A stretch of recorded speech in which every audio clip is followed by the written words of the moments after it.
वर्णानामर्थसङ्घानां रसानां छन्दसामपि मङ्गलानां च कर्तारौ वन्दे वाणी विनायकौ भवानी शङ्करौ वन्दे श्रद्धा विश्वासरूपिणौ याभ्यां विना न पश्यन्ति सिद्धा स्वान्तस्थमीश्वरम् ये हि सूर्यसहस्रांशो ये हि सूर्यसहस्रांशो तेजोराशि जगत्पते अनुकंपय मां भक्त्या प्रसीद परमेश्वर। नमस्कार, सुप्रभात, भीनी भीनी से सुप्रभात। मंद सुगंधित वायु बह रही है और बरसात की छोटी छोटी बूंदें टप टप टप टप करके एक मधुर ध्वनि उत्पन्न कर रही हैं। रात को 12 बजे के बाद से अच्छी बारिश हुई है। भगवान इंद्रदेव प्रसन्न है, कह रहे गर्मी में नहीं रहने देंगे। प्रातःकाल आप जैसा कि जानते हैं 5:30 पौने 6 बजे मैं पार्क में से आपको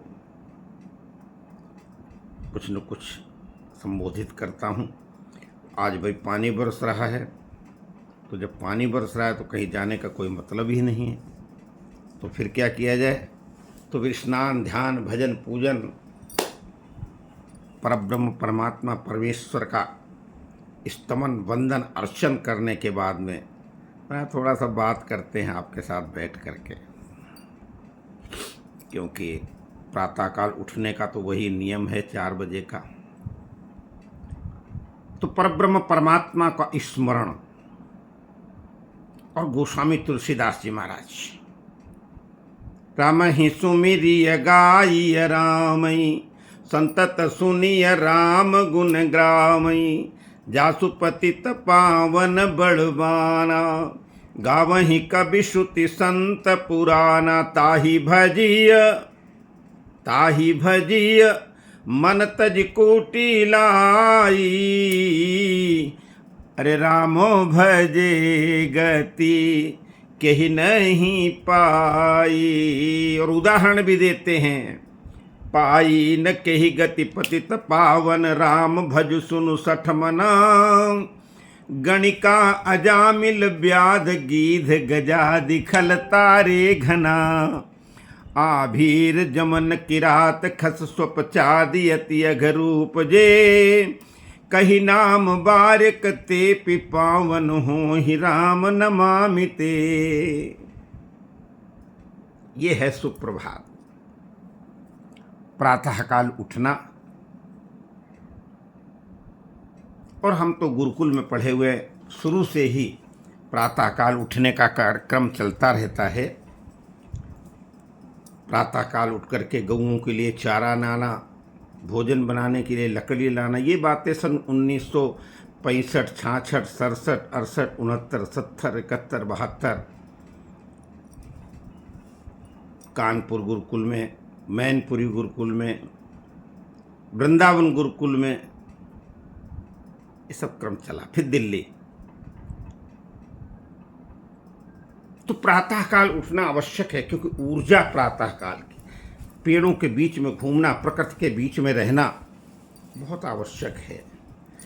पहले तो नहीं पता लगता, क्योंकि रात को जब 2 बजे सोएंगे तो रात को 9 बजे, 10 बजे, 11 बजे तो उठेंगे तो गुड मॉर्निंग नहीं होती हो, और फिर हाय गुड मॉर्निंग नहीं होती। बच्चों के संस्कार होने चाहिए।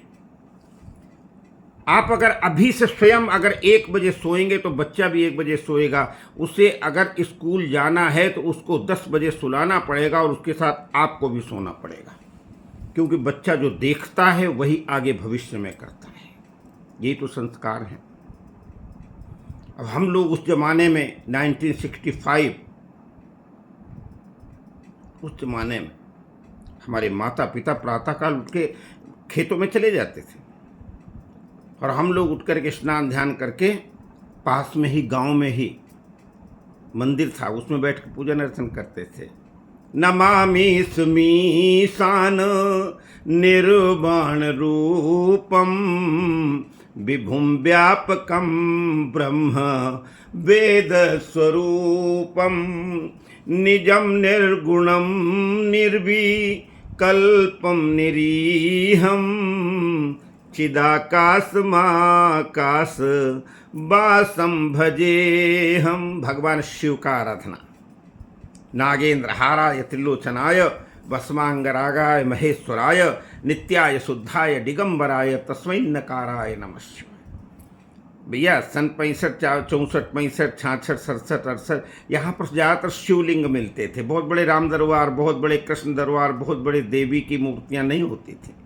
गंगा के किनारे शिवलिंग बना है, जल चढ़ाइए। नागेंद्र हाराय त्रिलोचनाय भस्मांगरागाय महेश्वराय नित्याय शुद्धाय दिगंबराय तस्मै नकाराय नमः शिवाय। प्रातःकाल सूर्योदय से पहले स्नान करके अगर जलाभिषेक किया जाए भगवान शिव का तो मनवांछित फल प्राप्त होता है। कभी कष्ट नहीं होता, परिवार सुखी रहता है, समाज सुखी रहता है, राष्ट्र समृद्धिवान बनता है।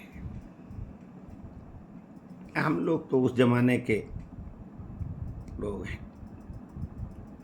और संस्कारों की बात जहां तक है, रामचरितमानस में एक एक चौपाई में एक एक संस्कार भरा हुआ है। प्रातःकाल उठ के रघुनाथा मातु पितहि गुरु ना वही माथा। आप लोग रोज रामायण पढ़ते हैं, रोज पाठ करते हैं, रोज मंदिर जाते हैं, लेकिन अपने बच्चों को हाय डैड गुड मॉर्निंग और बड़ा गौरव महसूस करते हैं। मैं जब घरों में जाता हूं तो मुझसे कहते देखो मेरा बेटा गुड मॉर्निंग कह रहा है शुक्ला जी आपको। रामचरितमानस में क्या लिखा है? प्रकृति